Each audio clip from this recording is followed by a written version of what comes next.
Every theme in this notebook is celestial, but I love that this one for September also feels a little mystical, with gold gilding and also some shiny pops of purple too. Hi, I'm Erin, and this notebook was actually not for me. This is part of my mystery journal series. I set up this notebook with blackout pages for the entire second half of this year and gave it away on my channel, and as each month becomes relevant, I'm sharing them here with you. Unfortunately, this notebook had a little flaw where some of the pages were stuck together, and that doesn't look super great, so we're going to do what we can to cover that. And I made some stickers on some black sticker paper with gold Cricut foil, and I'd never used this mat before, and I really couldn't get them off the mat, so we're just going to be working from here for this video. Sorry that it looks a bit ugly. We're starting with a cover page on the left side and a quote page on the right, and I wanted to get an idea of the size of this focal piece, this sun that is going to be the main feature of the left page, to get an idea of how I needed to fill out the space. As always, there'll be links to everything that I can possibly link you to as far as stationery in this video down in the description. Typically for the mystery journal though, I like to try to use up things that I already have in my collection, so some of these items are a little bit older, and they might not all be available anymore, sadly. For the basis of this cover spread, I'm building a wall of washi tape that's going to act as the background for this lovely shiny moon and cloud sticker. I really recommend this as a decoration system because it's very quick and easy. You just stack a bunch of washi tapes right next to each other horizontally and whack something bigger that works with the color scheme over the top. Look at that reflection! I love it so much. Quite a few of these washi tapes, including this stamp one, are from Notebook Therapy's Lunar Mystery washi tape set, which is from a few years ago. It is still listed on their website, but it's out of stock unfortunately. And I've teamed it up with the Sky Picture Book tape from BGM, which is the purple one with the clouds. To deal with this infuriating paper tearing problem, because this journal seemed to have had too much glue seep through its signatures or something, it's really frustrating. I'm just colouring over those areas with a black acrylic marker. This one's from GRABIE and it's kind of tearing up the fibres a little bit, so I'm switching to a different one from GRABIE with a softer tip. It's not a perfect fix, but it's gonna have to do. On the facing page, I'm going to have a quote, and I wanted to feature some of these beautiful moons. I got this tape from JOURNALSAY a while ago, and I have used it on the channel before, but it's one of those tapes that's got so many loops on the roll and so many moons on it that you'll just never use them all up, so you could give some moons to everyone you know and still have plenty left over. I actually forgot to make a sticker for this page with the quote that I wanted, and I want it to match with everything else, so we're going to come back to that page and just carry on with some more of the setup in the meantime. So instead, let's get stuck into the calendar spread for now. I really enjoy metallics on this kind of black paper. I think they're the easiest to see, but also just a metallic is typically going to behave better than a matte acrylic marker on black paper in my experience. This one is from a set from ArtX that you can't get anymore, unfortunately. I've had it for ages and it is really good, so I'm sad that it's no longer available, but there are plenty of similar ones out there. This is an A5 notebook, and I've made my calendar spaces 4 dot grid spaces tall and 4 dot grid spaces wide, but I've made the top section of each of these rows its own little space to put the number for each day of the month, and I'm just colouring those in with the brush end of this pen. I used the bullet end on the other side to make the line work.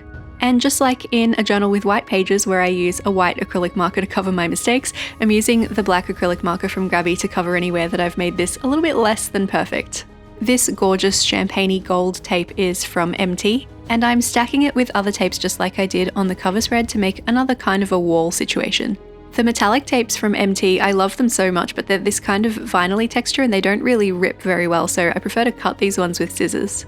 I'm also introducing another washi tape here. This one is the Moonlit Night washi tape from BGM, and my friend Judy actually really kindly lent this one to me for this project, and I used all of it, so that was very generous of you, Judy, thank you. It's a bit tricky to see on camera here, but it actually has purple and gold foil on this one, so it's absolutely perfect for the theme. It really ties everything together.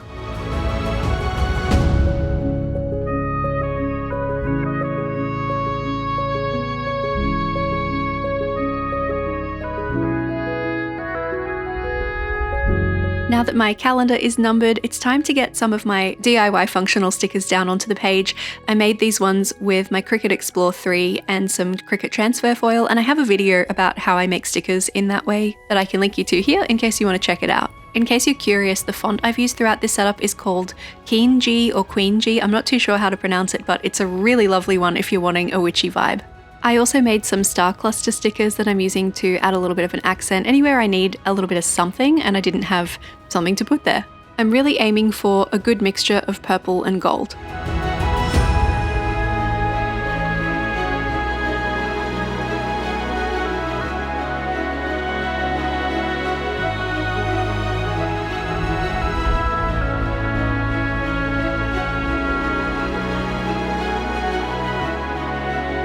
Onward now to our goals and gratitude spread. So we're going to get a little bit less decorative as we go through because some of these pages need to be quite functional, and that means I need to make sure there's space to use them for their intended purpose. So the goals page on the left side has a little bit more freedom because as an open kind of page, the winner of this journal, the person who has it now, can use this in any way that they want. They can list out lots of goals if they prefer. They can just add a couple of bullet points or something like that.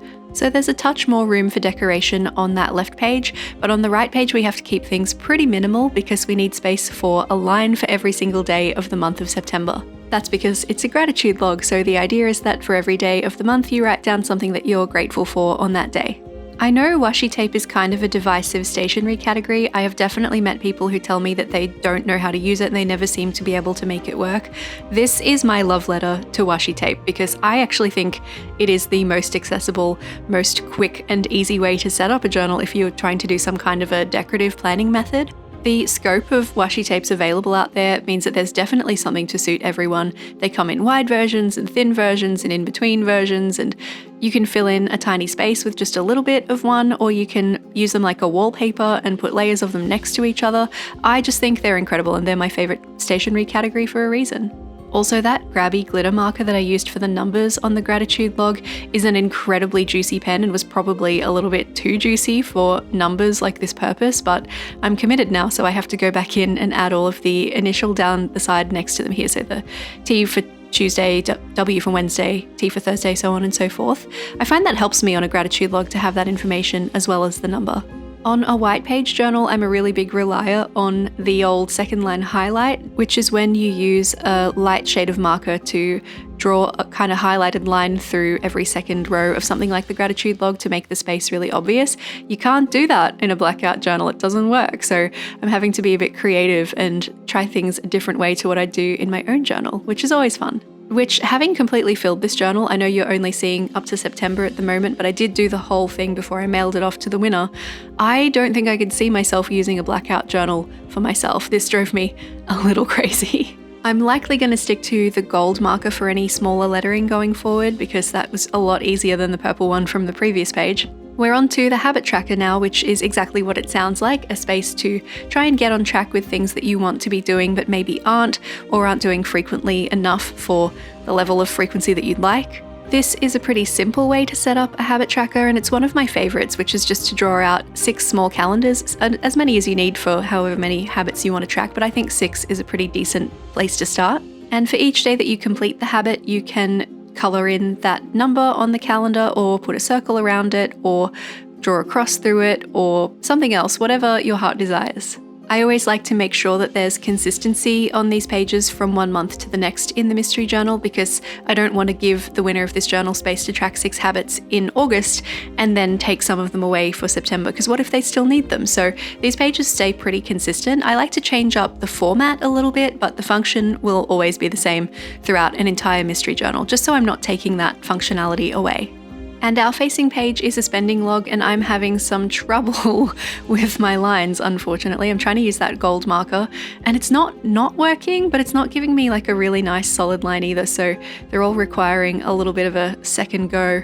I feel like this cash flow tracker is the most quintessentially Erin thing that I've ever done in a journal because I've never changed the way I do it. Once I've kind of found a way that worked for me in my own journals, I've just done it the same way every time because I kind of can't think of anything else that would work. And if it's not broken, don't fix it, right? It's actually just one table, but I've put 2 of it next to each other in the interests of space saving. So there's a column for item, a column for category, and a column for cost.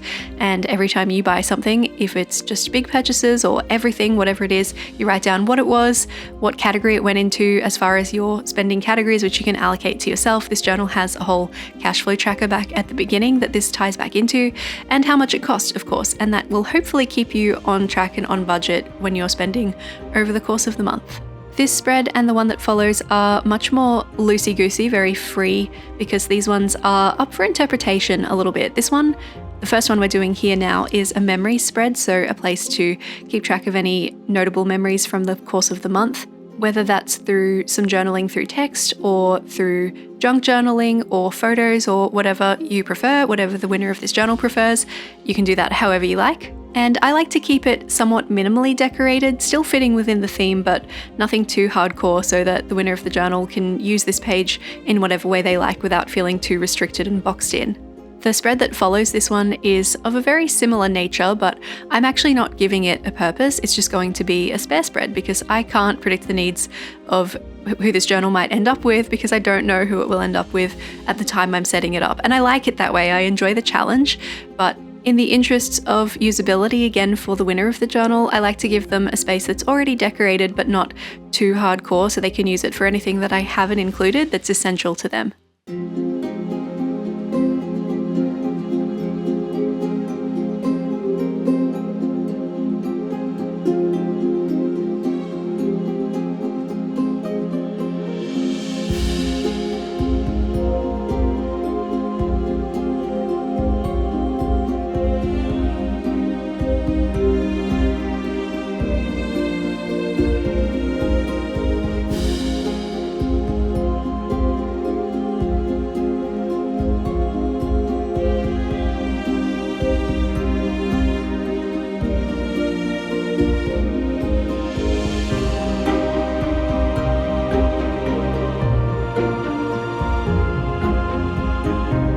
Now that we've finished all of our functional monthly pages, it's time to move on to the weekly spreads. In my own journal over the past few years, I've liked setting up my weeklies with a different layout for every week because that kind of keeps things feeling really fresh to me. And so I've brought that into the mystery journal as well, but sometimes it does result in a little bit of creative burnout because I get to this point where I've been working on this journal for a little while and I'm halfway through and I've exhausted all of my favorite weekly layout ideas and I'm like, oh God, what do I do now? But this one I think is really fun. It has this staggered kind of a system going on, so it's almost like the weekly planning spaces are in a flying V formation or something. I will say, when you're working in a blackout journal or any journal with acrylic markers and a ruler like this, you got to be so careful because the smudging can be extreme, as evidenced here. But the space left over outside of these planning spaces is excellent for decoration, so I'm going to be using that above and below space to make sure everything is looking cohesive with the rest of the theme.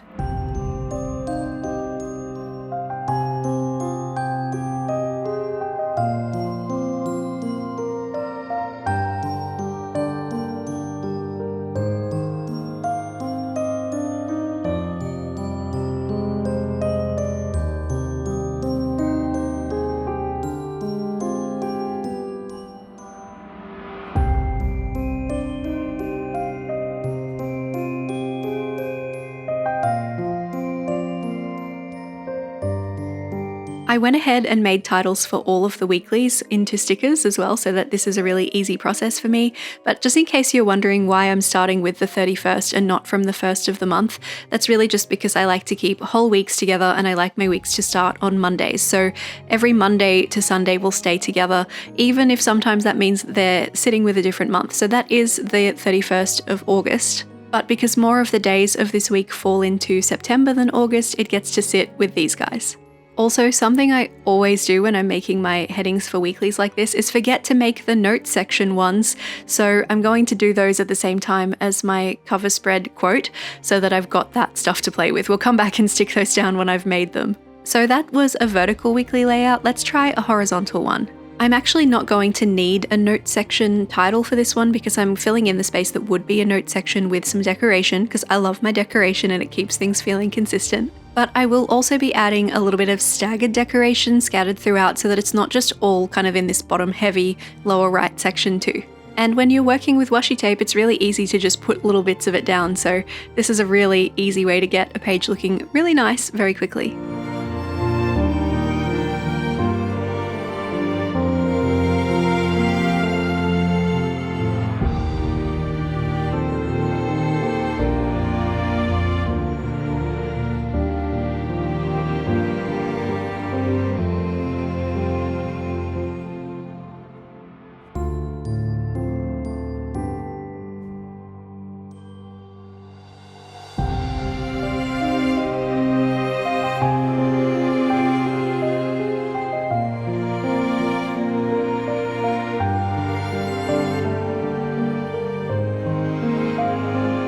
I'm going to use those decorated spaces as an anchor for the title for each of the days. So it'll just sit right over the top of those decorated sections.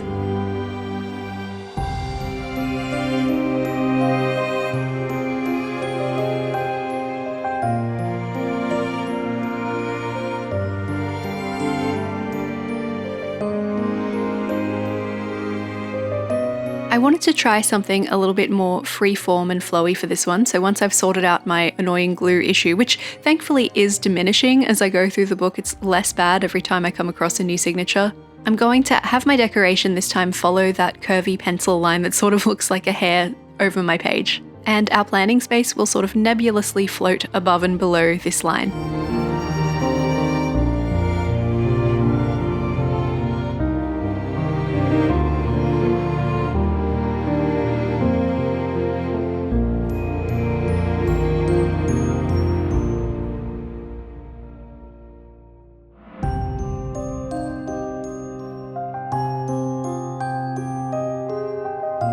This is definitely a less precise way to set up a weekly, so if you prefer symmetry and knowing exactly how much planning space you have for every day, this may not be the one for you, but I really enjoy this kind of a weekly in my own journal personally.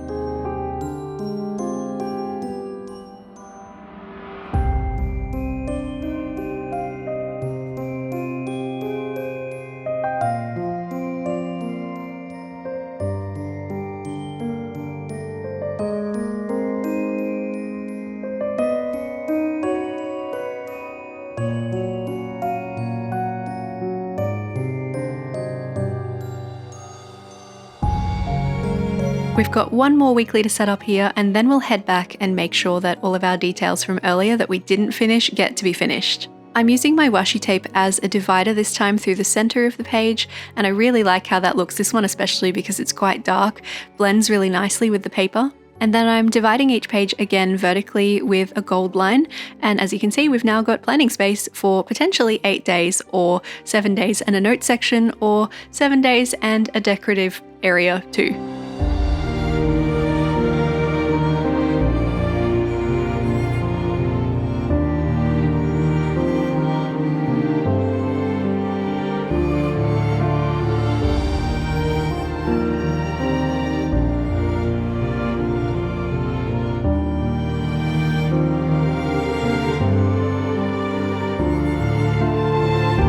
At this stage, I was starting to run out of some of my washi tapes, and so I'm trying to be a little bit sparing with how much I'm using while still making sure that I get enough purple represented on my pages that my theme still feels like a theme.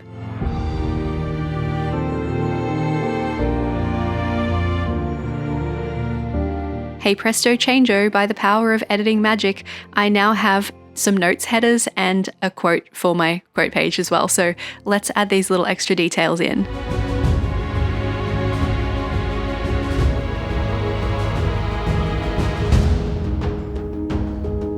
Of course, this mystery journal edition has been inspected for quality by my little journal checker Mitsu, and he's here to make sure that not a single notes section header is missed.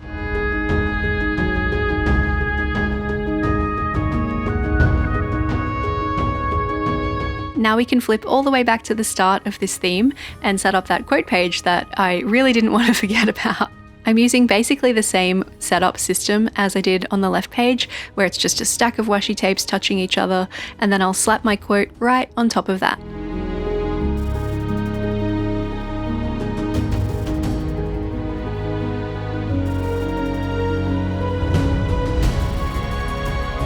This was the very end of this washi tape, and some of the paper was stuck to it from the roll, so I had to put some glue on the back of it to make it sit, because I really needed all of that pop of purple.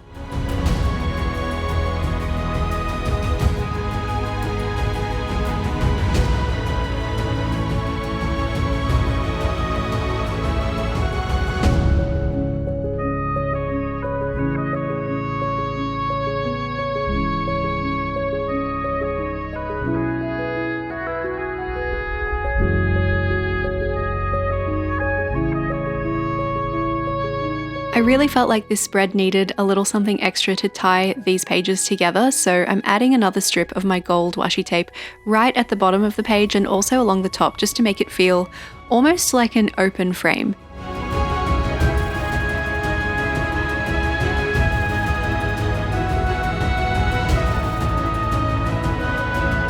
And so September in the Celestial Mystery Journal for the second half of 2026 is complete. Let's have a flip through from start to finish.